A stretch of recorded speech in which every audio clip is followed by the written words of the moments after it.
ప్రకృతి వ్యవసాయం మీద, ప్రకృతి సేద్యం మీద బలమైన అవగాహన ఉండి ప్రజలకి ఆరోగ్యకరమైన తిండి ఉండాలి. దానివల్ల భావితరాలు చాలా ఆరోగ్యకరంగా ఉండాలి.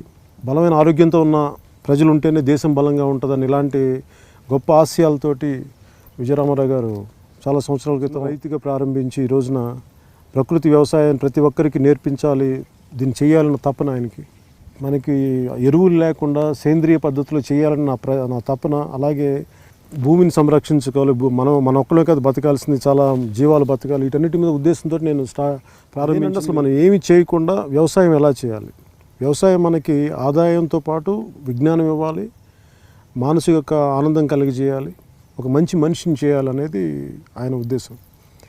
అది నేను కొంత సాధన చేశాను. పాలేకర్ గారిది సేంద్రీయ వ్యవసాయం ఎలా ఉండాలి, మనందరం గోవుని ఎందుకు ఈ దేశంలో పూజిస్తాం, గోవు మనకి తల్లిలా ఎలా కాపాడుద్ది,